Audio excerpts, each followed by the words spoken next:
Good afternoon. It is a privilege for me to be here, and such an honor to be here on such a special day and for such a special recognition of such a special person. So thank you so much for allowing me to come. When I thought about this, I thought about an image kept coming to my mind, and it may be an image that many of you remember. Pastor John one time gave a sermon. And I didn't hear his sermon. He just told me about the sermon, and it made an impression on me.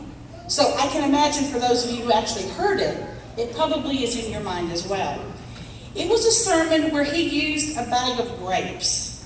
Does anybody remember that?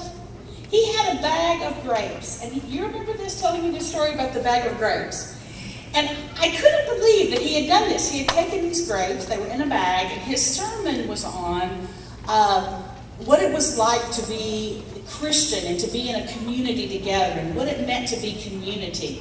And his image was of these grapes, and he said, you know, grapes are nice and you see them and they're also pretty, but you don't really get the full value of grapes unless they've kind of been smushed up together. And I thought, what a wonderful image. He's such a creative pastor and such a creative preacher, and what a great image that is. And how when those grapes get all smushed together, you really can smell them, and you can make different things from those grapes, and how wonderful that was to give people that image.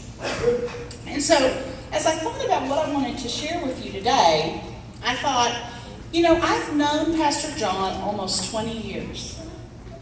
And in 20 years, many things happen in life. Many changes. Your children go from young to adults, your churches grow, things happen in life and in relationships, and you kind of get smushed up against each other. And in that process, you learn a lot about who people are. And in that process, I have learned a lot about Pastor John.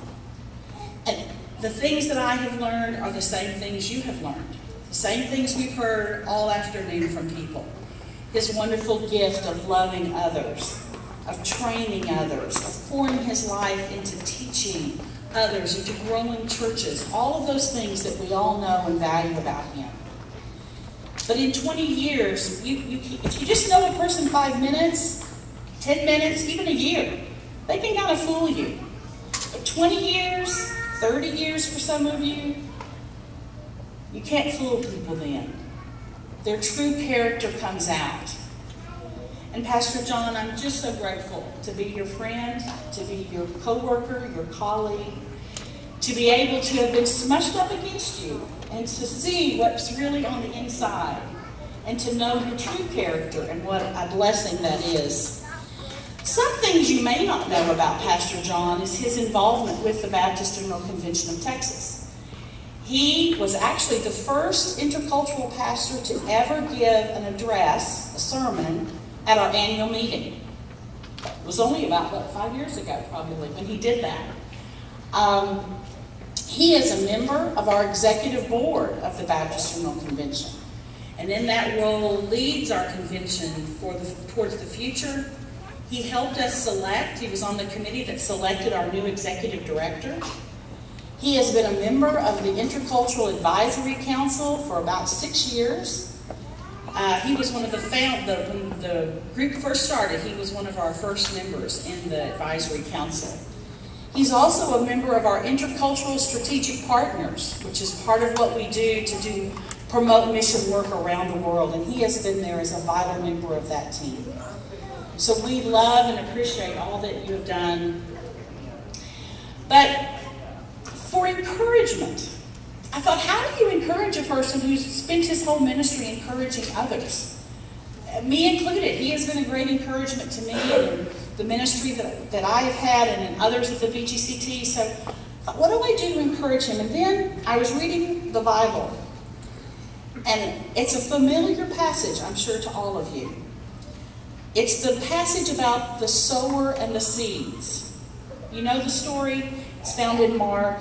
And it's about the seed being tossed on different kinds of soil. And normally when I hear this sermon, we always think about what all the bad soils are. And the preachers really emphasize that. But But when I read this passage, what stood out to me was this verse. It's found chapter 4 of Mark, verse 20. But those, talking about seeds, that were sown upon the good soil are the ones that hear the word, accept it, and bear fruit. 30-fold, 60-fold, and 100-fold. And as I read that verse, it just seemed to jump off the page to me that, Pastor John, that's your life. The gospel seed fell on good soil. And it has brought forth fruit through your life, through your ministry, not just in your salvation, in your life that's dedicated to God, but as it says here, 30-fold, 60-fold, and 100-fold. And as you move forward for, as everyone has said, the next 30 years, the next 60 years, however many it is, I know that God will continue to bring forth fruit in your life. And what I wanted to do, because you're such a creative person, if you would come up here for a minute, I wanted to give you something to remember, that you are the good soil. So here you go. There's a package of dirt for you to remember that you are the soil that has brought forth such wonderful fruit in the lives of this church and the lives of all the people here, so that you can remember that. But another present, not just dirt. Not everyone gets dirt as a present, but it's symbolic, and I know you like those kinds of things. I also wanted to bring you another remembrance for all that you have done, to encourage you as days get difficult and life is hard sometimes. I want you to remember that you have made a huge difference in the lives of people, not only in your local congregation, and not only in our state, but literally around the world. So here is a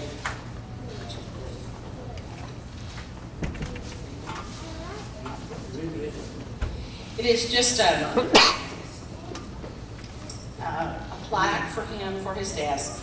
It says, Texas Baptists celebrate Pastor John Wynn for 30 years of extraordinary ministry, September 25th, 2000.